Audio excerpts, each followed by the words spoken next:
Sir, రిలేషన్‌షిప్‌లో గొడవలు రావడం మంచిదా కాదా?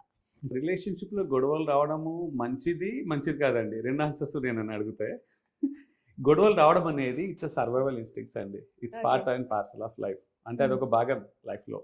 గొడవలు రావాలి, వచ్చినప్పుడు కొన్ని ప్రాబ్లమ్స్ సార్ట్ ఔట్ అవుతాయి. కొన్ని ట్రిగ్గర్స్ అన్నమాట. మనకు తెలియని ఎక్స్‌పెక్టేషన్స్, తెలియని డిజైర్స్, ఏమన్నా గ్యాప్స్ ఉంటే మనస్పర్ధలు అలాంటివి వచ్చినప్పుడు బయటపడతాయి. కానీ జీవితం మొత్తం గొడవలతో ఉండకూడదు. హ్మ్. గొడవల ద్వారా మంచి ఉంది, చెడు ఉంది. 2 ఉన్నాయి. ఓకే. సో, గొడవలు రావాలి అని నేను కోరుకోవద్దు. బట్ వచ్చినప్పుడు మాత్రం ఖచ్చితంగా అది మేలే చేస్తుంది మనకి. అంటే ఇప్పుడు ఒక కాన్‌ఫ్లిక్ట్ వచ్చింది ఇద్దరి మధ్యలో. దాన్ని డీల్ చేసే విధానం ఎలా ఉండాలి? కరెక్ట్. ఇప్పుడు గొడవలు రావడం ఒక ఎత్తయితే, గొడవలు ఎలా డీల్ చేస్తున్నారనేది చాలా ఇంపార్టెంట్. యెస్. ఇప్పుడేందంటే చాలా మంది చిన్న గొడవకే విడిపోయే వాళ్ళున్నారు. అవును. చిన్న చిన్న గొడవలకి విడిపోతారు. ఒకసారి, 2 సార్లు వచ్చిన గొడవలే తట్టుకోలేరు, విడిపోతారు. కొంతమంది ఫ్రీక్వెంట్‌గా గొడవ పడుతుంటారు. They are the best couple. ఆదర్శ దంపతులు అనొచ్చు. పర్ఫెక్ట్‌గా ఉంటారు, హ్యాపీగా ఉంటారు. కానీ వాళ్ళు మళ్ళీ గొడవ పడుతారు. రోజుకొకసారి, 2 సార్లు చిన్న చిన్న విషయాలు అనుకుంటుంటారు. ఇక్కడ ఎంత వాళ్ళు గొడవ పడుతుంటే, ఎంత ఎక్స్‌చేంజ్ చేసుకుంటుంటే వాళ్ళ బాండ్ అంత స్ట్రాంగ్‌గా, హెల్తీగానే ఉంటుంది.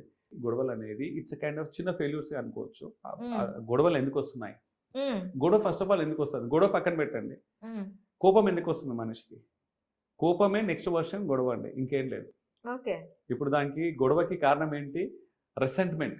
నేను అనుకున్నది అనుకున్నట్టు అవ్వట్లే. మా లైఫ్ పార్ట్నర్ నేను అనుకున్నట్టు బిహేవ్ చేయట్లే. నేను హ్మ్. అనుకున్నది ఇవ్వట్లే. నేను చెప్పింది నమ్మట్లే. నా మాట ఇట్స్ మీద నాట్ వినట్లే. రోబో. అహా! ఒక కోపమే నెక్స్ట్ ఎక్స్‌టెన్షన్ అది. ముందు ఓకే. కోపంతో స్టార్ట్ అవుతది. ఎక్స్‌టెన్షన్ అవుతది. డైరెక్ట్ గొడవ పడరు. ఏదైనా ఉంటే ముందు ఒక కోపాన్ని వ్యక్తపరుస్తారు. అన్‌ఈజీనెస్‌ని. ఓకే. ఒక రెసెంట్‌మెంట్‌ని వ్యక్తపరుస్తారు. అయినా గాని అది ఫిక్స్ అవ్వట్లేదంటే గొడవలోకి దిగేస్తారు స్ట్రెయిట్ అవే. ఓకే. నెక్స్ట్ లెవెల్‌కెళ్ళిపోతది. ఎస్కలేట్ అవుతది. సో, ఇక్కడ కోపం రావడానికి, ఒక చిన్న గొడవ పడడానికి ఏది అనుకున్నట్టు అవ్వట్ల. ఎందుకు అవ్వట్లేదు? మేబీ ఎక్స్‌పెక్టేషన్‌లో అలైన్‌మెంట్ లేదు. నేనొకటి ఎక్స్‌పెక్ట్ చేస్తున్నాను. లైఫ్ పార్ట్నర్ ఒకటి ఎక్స్‌పెక్ట్ చేస్తున్నారు. ఆ గ్యాప్ అనేది అప్పుడే బయటపడుతుంది.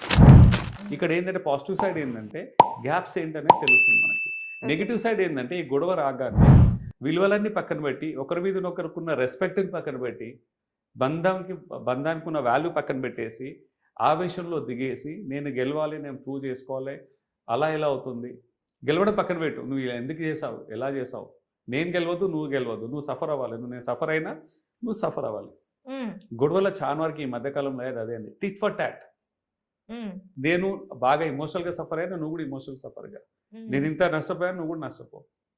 సో, ఇది గొడవలలో 2 సైడ్స్ ఉంటాయండి. Ups and downs. సో, ఇక్కడేంటంటే పాజిటివ్ తీసుకున్నప్పుడు పాజిటివ్ చాలా ఉన్నాయి. కానీ గొడవల ద్వారా నేర్చుకోవాలి. అది అది చాలా అండి. Underlining meaning.